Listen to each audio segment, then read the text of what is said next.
எங்களுக்கு காரணம் தெரியணும். அதுக்கு பாதை இல்ல, போறதுக்கு பாதை இல்ல. அந்த அவங்க வழிவிட ஒரு நல்ல நாளுக்கு போனாலும் சரி, ஒரு கெட்ட நாளுக்கு போனாலும் சரி, நாங்க அங்க நின்று அவங்க மறிச்சிருவாங்க, வழியை மறிச்சிருவாங்க. நின்று நாங்க பொறுமையா தான் ஒதுங்கி போக வேண்டியதா இருக்கு. எங்க வழியில வழிபாதை எல்லாமே நாங்க ஆடு மாடை குறுக்க விட்டுருந்தாங்க. ஆடு மாடை வந்து நின்றுது, ஒரு பக்கம் போக முடியல, வர முடியல. எங்களுக்கு வழிபாதை வேணும். அவனை ஏன் வெட்டினாங்க, அது எங்களுக்கு காரணம் வேணும். 4 பேர் அரெஸ்ட் பண்ணிருக்காங்க. அதுக்கு தூண்டுதல் யாரெல்லாம இருக்காங்கன்னு தெரியாது. சின்ன பசங்க 4 பேர் வெட்ட மாட்டாங்க. அதுக்கு தூண்டுதல் யாரும் இருக்கா, அவங்களே அரெஸ்ட் பண்ணணும். அவங்கள அரெஸ்ட் பண்ணாதான் நாங்க இந்த போராட்டத்துக்கு விடுவோம். பாடியும் வாங்குவோம், பாடியே வாங்க மாட்டோம். அந்த சின்ன பசங்க வெட்டுவாங்கன்னு சொன்னா யாருமே நம்ப மாட்டாங்க. பூரா குட்டி பசங்க தான் வெட்டியிருக்கானுவா. அதுக்கு தூண்டுதல் ஒரு ஆள் இருப்பாங்களா, அவங்களே அரெஸ்ட் பண்ணுங்க. நாங்க பாடியை வாங்குறோம், நாங்க அடக்கம் பண்ணிக்கிட்டோம்.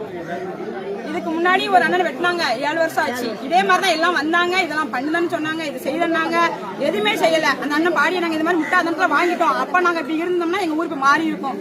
அம்மா அப்ப முட்டாதனம். அதே மாதிரி அம்பாசமுத்திரம் பக்கத்துல வந்து காக்கநல்லூர் ஒரு பெரிய ஒரு படுகொலை நடந்திருக்கு.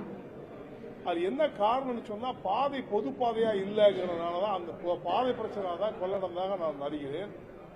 அதுக்கு அங்க இருக்கிற revenue department, tahsildar, RI, DRO இவங்கெல்லாம் வந்து அதை கலெக்டர், மாவட்ட ஆட்சியர் இவங்கெல்லாம் தலையிட்டு அவர்கள் கேட்பது உரிமை. அது உரிமைக்காக அவர்கள் போராடிட்டு இருக்காங்க. அதனால அந்த கிராமத்துக்கு தனிப்பாதை அமைத்து தர வேண்டும் என்று தமிழக மக்கள் முன்னேற்ற கழகத்தின் சார்பில் வேண்டுகிறேன். ஏன்னா அது வந்து கண்டிப்பா வேணும். ஆமா, அந்த பாதை இல்லாதனாலதான் அந்த பிரச்சனைகள் நடந்து ஒரு கொலை நடந்து போச்சு. இனிமேல் வருங்காலத்தில் அந்த மாதிரி நிகழ்வுகள் நடக்கக்கூடாது என்பதற்காக தான் நாங்க இதை கேட்கிறோம். இதுக்கு தமிழக மக்கள் முன்னேற்ற கழகம் அதில் அரசு அதிகாரிகள் தலையிட்டு, ரெவன்யூ டிபார்ட்மெண்ட் இருக்கு, போலீஸுக்கு சம்பந்தம் இல்ல, தலையிட்டு அவர்களுக்கு பொதுப்பாதை அமைந்து கொடுக்க வேண்டும் என்பது என்னுடைய வேண்டுகோள். அதே மாதிரி எங்களுடைய கோரிக்கை, வெள்ளட்டும் பட்டியலினம் வெளியேற்றம், உருவாகட்டும் சமத்துவம் என்ற தலைப்பில் வந்து அனைத்து மாவட்டத்திலும் நான் பொதுக்கூட்டம் நடத்த இன்ஸ்ட்ரக்ஷன் கொடுத்திருக்கேன். அதன் ரீதியாக நான் பொதுக்கூட்டத்தை மேற்கொள்ள இருக்கிறேன். பிப்ரவரியிலிருந்து நான் ஸ்டார்ட் பண்றேன். அதுக்கு நடத்த வேண்டும் என்பதுதான் என்னுடைய ஆசை. அதனுடைய அடிப்படையில் தான் ஆலோசனை கூட்டம் மாநில